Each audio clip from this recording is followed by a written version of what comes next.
हमारे women in so act क्या है, क्यों है, क्या उसका मतलब है, मैम उसके बारे में हमें जानकारी देने वाली है। Sonam ma'am please. जी, धन्यवाद मैम। पॉक्सो एक्ट के बारे में मुझे आज बताना है। जैसा कि मैम ने पहले बता भी दिया है कि पॉक्सो है क्या। इसका पूरा नाम, ये जो अधिनियम है, पूरा नाम पॉक्सो नहीं है बल्कि शॉर्ट ही नेम है। और पॉक्सो का मतलब है कि जैसा अभी बताया उन्होंने, protection of childrens from sexual offence, यानी कि लैंगिक अपराधों से बाल संरक्षण अधिनियम। तो ये एक ऐसा कानून है जिससे नाबालिग बच्चों को किसी भी तरीके के यौन अपराधों से या बाल यौन घटनाओं को रोकने के लिए बनाया गया है। अलग अलग प्रकार के, कई प्रकार के बाल यौन अपराध समाज में घटते हैं, और चाहे वो स्पृश्य हों या अस्पृश्य हों, तो दोनों प्रकार के अपराधों को इसमें परिभाषित किया गया है, उनका वर्गीकरण किया गया है। और इस प्रकार के अपराधों की गंभीरता के दृष्टिगत करते हुए, दृष्टि में रखते हुए अलग अलग सज़ा का प्रावधान भी इसमें किया गया है। तो इससे पहले कि हम आगे बढ़ें कि पॉक्सो एक्ट क्या है, इसके अंतर्गत हम ये पहले जान लेते हैं कि नाबालिग, क्योंकि नाबालिगों के अधिकार, यौन अपराधों का संरक्षण अधिनियम है यह, तो नाबालिग होने की उम्र सीमा क्या है। तो पॉक्सो एक्ट के अंतर्गत जो नाबालिग 18 साल से कम उम्र का कोई भी बच्चा नाबालिग के रूप में परिभाषित हो सकता है, बच्चे के रूप में उसको परिभाषित किया गया है। और जैसा कि मैम अभी मंजू भारती मैम ने एक कांड के बारे में बताया था, तो उसमें भी एक जो एक्यूज था वो 16 से 18 साल के बीच का था, 17 से 18 साल के बीच का था। तो उस वक्त नाबालिग की परिभाषा जो है वो बदली हुई थी थोड़ी सी, कि मतलब उसको चूँकि जो बाकी के 6 विक्टिम थे उसमें से 5 को तो फांसी दे दी गई थी, लेकिन एक को सिर्फ इसलिए कि वो नाबालिग था उसको बहुत मामूली सी सज़ा हुई थी। और जिसको लेके देश भर में बहुत व्यापक परिवर्तन, एकदम मतलब व्यापक प्रदर्शनी भी हुई थी। और उसके बाद उन प्रदर्शनों के उपरांत बाद में ये निर्णय लिया गया कि 16 साल जो एक बालिग होने की उम्र है वो 16 साल मानी जाए। लेकिन पॉक्सो एक्ट के अंतर्गत, ये मैंने इसीलिए बताया कि पॉक्सो एक्ट के अंतर्गत अभी भी जो पीड़ित पक्ष है, यानी जिसके साथ इस तरीके का अपराध कुछ घटा हुआ है, उसकी उम्र सीमा जो है वो 18 साल से कम उम्र के का कोई भी बच्चा इस जो सफ़र कर रहा है इस तरीके से, तो वो इसके अंदर पॉक्सो एक्ट के अंतर्गत वो केस दर्ज करा सकता है। चूँकि पॉक्सो एक्ट बना क्यों, आवश्यकता पड़ी, मैम ने अभी, मंजू भारती मैम ने 2-3 कानूनों के बारे में बताया था कि कौन कौन से हैं जो प्रोटेक्ट कर रहे हैं। तो पहले जो थे वो कई सारे जो भारत में बाल यौन अपराध जो हैं वो, उनकी घटनाएं लगातार अभी भी बढ़ रही हैं। एक आंकड़ा है, मैं यहाँ थोड़ा सा बताना चाहूँगी कि अभी कुछ समय पहले ही अमेरिका की एक प्रतिष्ठित पत्रिका है, एक संस्थान द्वारा ये आया हुआ था आंकड़ा, कि उसमें बताया गया था कि पूरे विश्व में ऑनलाइन साइबर जो अपराध होते हैं, ऑनलाइन जो अपराध होते हैं, वीडियो अपलोडिंग के जो मामले आते हैं, तो उसमें सबसे ज़्यादा भारत, सबसे अधिक तस्वीरें, अगर को बाल यौन शोषण से संबंधित तस्वीरें कहीं अपलोड की जाती हैं तो वो भारत में की जाती हैं। और ये रिपोर्ट है national centre for missing and exploited children, यानी UNCMEC की ये रिपोर्ट है। और उसके बाद दूसरा स्थान थाईलैंड का है।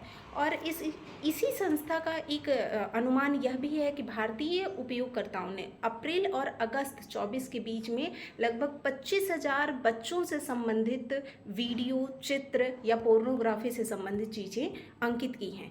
और अगर हम अपने राष्ट्र में देखें ये चीज़ें, तो अधिकतम पूर्ण साइट से संबंधित अपलोड के मामले में दिल्ली जो है वो शीर्ष स्थान पर है। उसके बाद महाराष्ट्र है, गुजरात है, उत्तर प्रदेश और पश्चिम बंगाल है।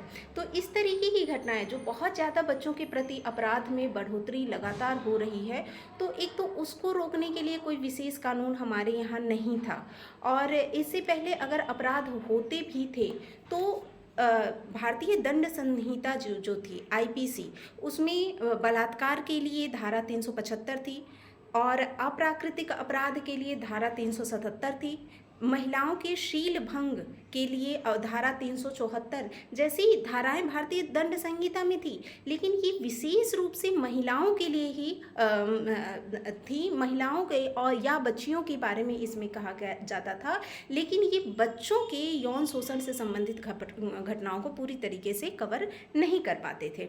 और दूसरी जो सबसे महत्वपूर्ण बात है कि यौन शोषण, बाल यौन शोषण में बच्चा और बच्ची यानी लड़का और लड़की दोनों ही इस तरीके के घटनाओं के शिकार होते थे, लेकिन लड़कों के लिए अगर लड़का किसी भी प्रकार के यौन शोषण का शिकार हुआ है तो उसे वो अपनी शिकायत कहीं दर्ज नहीं करा सकता था, क्योंकि कानून में ऐसा कुछ प्रावधान था ही नहीं।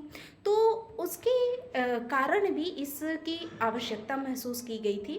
और आप को पता होगा कि एक 1999 में सुप्रीम कोर्ट ने बताया था, साक्षी बनाम भारत संघ करके एक केस आया था, बहुत प्रचलित केस रहा था। तो उसमें भी सुप्रीम कोर्ट ने इस बात पर लेकर चिंता दर्ज कराई थी कि बच्चों के यौन अपराध से संबंधित या बच्चों के इस तरीके के अपराध से संरक्षण के लिए कोई भी कानून नहीं है, और इसकी आवश्यकता पर सुप्रीम कोर्ट ने बल दिया था। तो उसके बाद कई कठोर कदम उठाए गए, कई ठोस कदम उठाए गए थे, जिसमें बाद में 2008 के आसपास मुझे याद है महिला एवं बाल विकास मंत्रालय ने इस पर संज्ञान लिया था और एक प्रस्ताव पारित किया था, जो बाद में फिर पॉक्सो अधिनियम के रूप में आया। वो 2012 में ये पॉक्सो अधिनियम के रूप में आया। तो लेकिन इसको लागू किया गया था 14 नवंबर 2012 में। ये महिला एवं बाल विकास मंत्रालय ने 2009 में इसको भारतीय मतलब प्रस्ताव पारित किया और भारतीय संसद ने इसे 14 नवंबर 2022 को कानून के रूप में पूरे देश में लागू कर दिया था। अब एक प्रश्न अगर हम ये करें कि पॉक्सो एक्ट क्यों बनाया गया, ये तो पता, हमने बात कर लिया। इसका उद्देश्य क्या है, यानी कौन सा वर्ग है जिसके लिए पॉक्सो एक्ट जो है वो बहुत ज़्यादा लाभप्रद है और इसके मोटिव्स क्या थे। तो 18 साल से कम उम्र के जो भी बच्चे हैं, सभी बच्चों को यौन उत्पीड़न से बचाना और ऐसी घटनाओं को रोकना ही, साथ ही उनके अधिकारों की रक्षा करना, ये पॉक्सो एक्ट का उद्देश्य है। इसके साथ ही साथ अभी जैसे मैंने बताया कि जो रिपोर्ट अमेरिकी संस्थान का था कि अश्लील साहित्य यानी जो पोर्नोग्राफी है उसमें बहुत ज़्यादा इजाफा होता जा रहा है और बच्चों को इस तरीके के एक्ट में सब लोग डालते जा रहे हैं तेज़ी से। तो ऐसे लोगों पर भी लगाम लगाने के लिए, पोर्नोग्राफी पर लगाम लगाने के लिए, इस तरीके के जो केस हैं उस पर प्रतिबंध लगाने के लिए लगाना इसका उद्देश्य है। इसके साथ ही साथ अगर कोई पीड़ित बच्चा इसके तहत, पॉक्सो एक्ट के तहत कोई केस दर्ज कराता है तो बहुत लंबी प्रक्रिया, क्योंकि अदालतों में प्रक्रियाएं, केसेस कई साल चलते हैं, तो इसके लिए फास्ट ट्रैक कोर्ट या स्पेशल कोर्ट का नाम आपने सुना होगा, निर्भया के केस से ये बहुत ज़्यादा चर्चा में भी आया था। तो इस तरीके का फास्ट ट्रैक कोर्ट भी बनाना इसका उद्देश्य है। पॉक्सो एक्ट के तहत ये सभी चीज़ें आ जाती हैं। अगर हम ये देखें कि पॉक्सो एक्ट के तहत अगर हम केस दर्ज कराते हैं तो अपराधियों को क्या सज़ा मिलेगी, तो पॉक्सो एक्ट में 2012 में जो आया उसके बाद 2 संशोधन हुए और ये दोनों संशोधन जो है वो इसकी सज़ा को लेकर ही हुए थे 2019 में और 2020 में।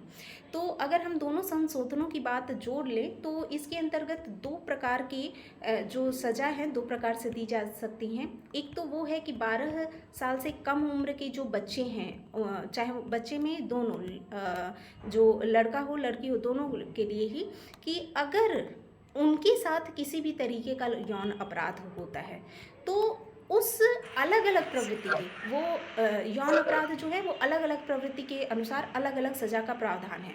दुष्कर्म और एक या एक से अधिक बार के दुष्कर्म के बाद, या अगर बच्चे की मौत हो जाती है या कोमा में चला जाता है, तो ऐसी स्थिति में सज़ा जो है वो 20 साल से लेकर आजीवन कठोर कारावास या मौत की सज़ा का भी प्रावधान इसमें किया गया है। और इसके साथ ही साथ जुर्माना भी इसमें लगाया जा सकता है। मतलब अगर आप अपराध कर रहे हैं तो जुर्माना के साथ ही साथ आपको कठोर सज़ा और कभी-कभी किसी-किसी केस में मौत की सज़ा भी दी जा सकती है। जैसे कठुआ केस अभी कुछ समय पहले 2-3 साल वर्ष पूर्व हुआ था, तो उसके बारे में बहुत चर्चित केस रहा था। तो आपने देखा होगा कि किस तरीके से कठुआ में जो हादसा हुआ था उसमें दोषियों को फांसी की सज़ा दी गई थी। और दूसरी जो टाइप है, दूसरा जो प्रकार है वो है 12 साल से अधिक उम्र और 18 साल से कम उम्र के बच्चों के साथ अगर कोई इस प्रकार की घटना होती है, चाहे वो दुष्कर्म हो, चाहे प्रकृति के अनुसार ये अलग-अलग है, लेकिन अगर इस प्रकार की घटना होती है तो अधिकतम जो है वो 20 वर्ष से लेकर आजीवन सश्रम कठोर कारावास और उसके बाद जुर्माना तक का भी प्रावधान लगाया गया है इसमें।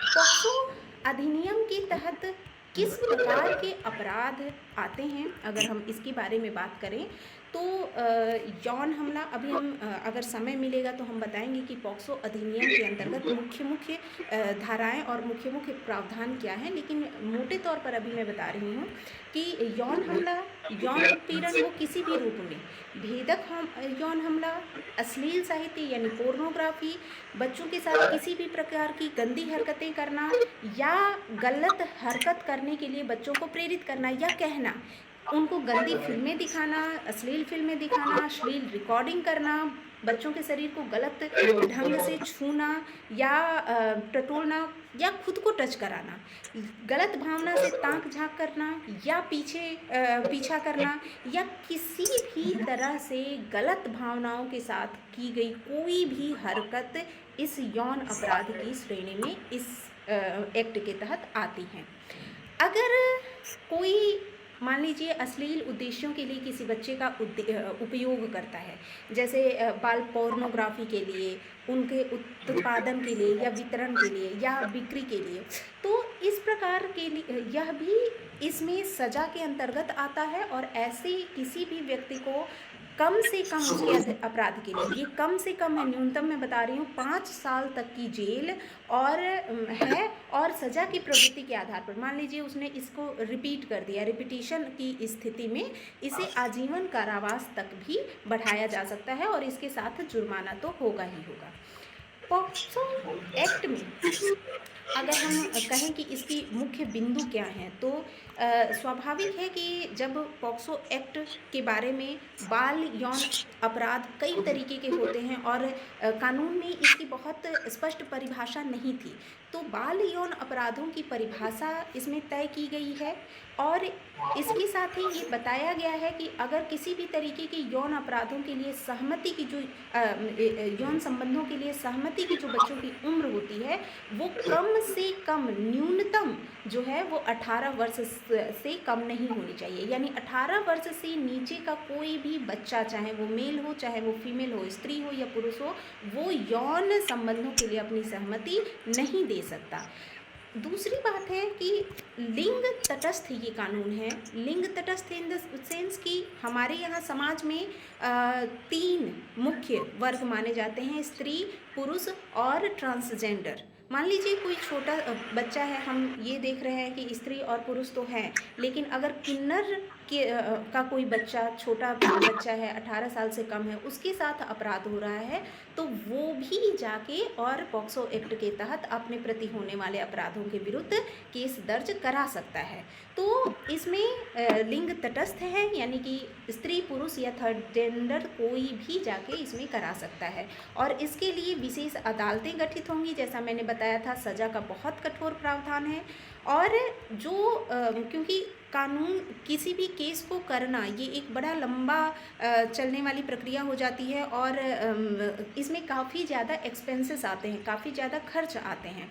तो जो भी ऐसा बच्चा है वो मुफ्त कानूनी सहायता का हकदार होता है। पॉक्सो एक्ट के तहत अगर आप केस दर्ज कराते हैं तो आपको मुफ्त कानूनी सहायता प्रोवाइड कराई जाएगी, तो पैसे और वकीलों के चक्कर के लिए परेशान होने की आवश्यकता नहीं है। उसके लिए उसका सारा खर्च सरकार वहन करेगी।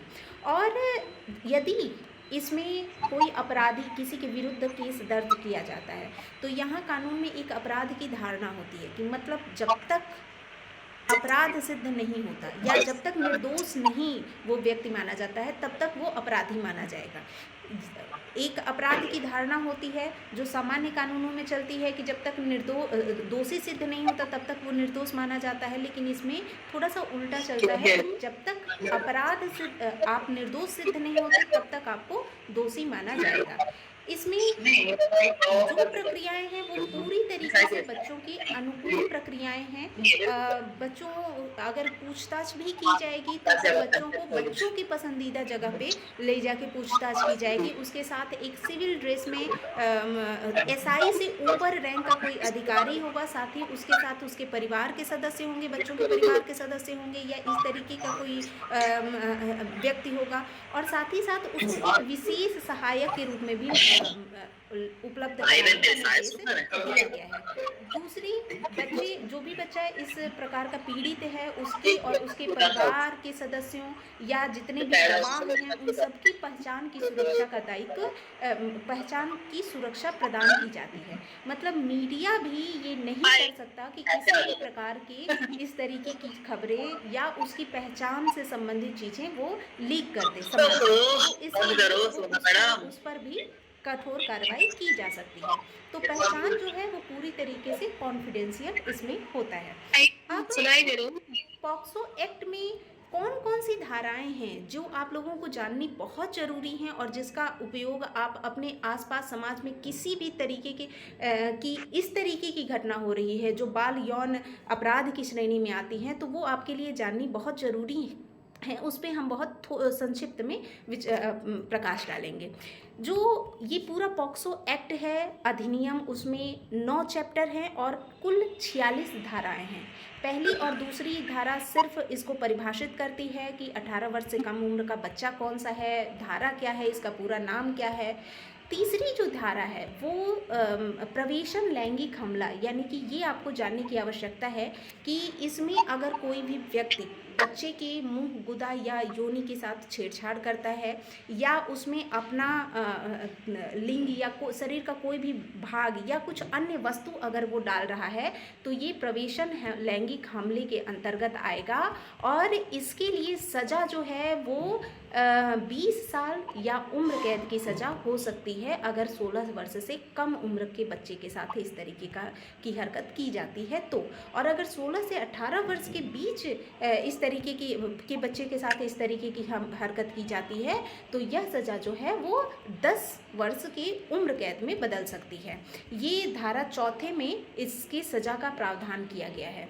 धारा जो 5वां है ये, इसके बारे में बच्चों बहुत जानने की आवश्यकता है कि जो गंभीर प्रवेशन हमला, यानी कि कोई भी ऐसा व्यक्ति जिसके ऊपर जिम्मेदारियां हैं, जैसे आप मान लीजिए आपके शिक्षक हैं, तो शिक्षक अगर आपके साथ ऐसी हरकत करते हैं, चाहे वो शिक्षक कोई भी हो, मेल फीमेल कोई भी हो, चाहे आप जहां अगर रहते हैं हॉस्टल है तो हॉस्टल के इंचार्ज अगर कुछ इस तरीके की हरकत करते हैं, चाहे आप हॉस्पिटल में हैं, हॉस्पिटल में कोई स्टाफ इस तरीके की, यानी कोई भी ऐसा जिम्मेदार व्यक्ति, सशस्त्र सेना बल जैसे एनसीसी है या उसमें अगर आप जानते हैं उसमें कोई व्यक्ति अगर इस तरीके की बात करता है, चाहे पुलिस है, चाहे मतलब कोई भी लोक सेवक है, कोई भी ऐसा जो बहुत जिम्मेदार पोस्ट पे है और वो इस तरीके की हरकत करता है तो उसके लिए भी गंभीर सज़ा का प्रावधान है।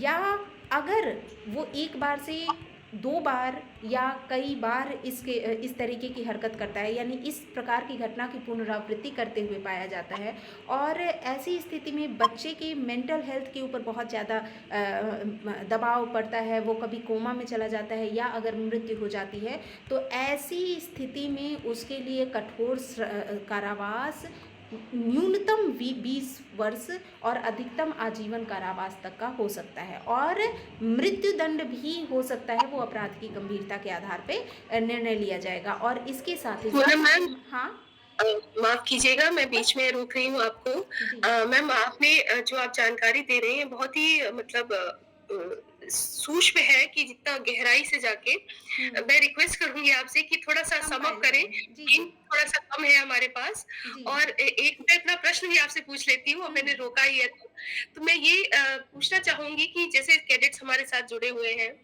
जिनकी उम्र कोई ज़्यादा नहीं है, 15 साल के हैं, 21 साल के हैं।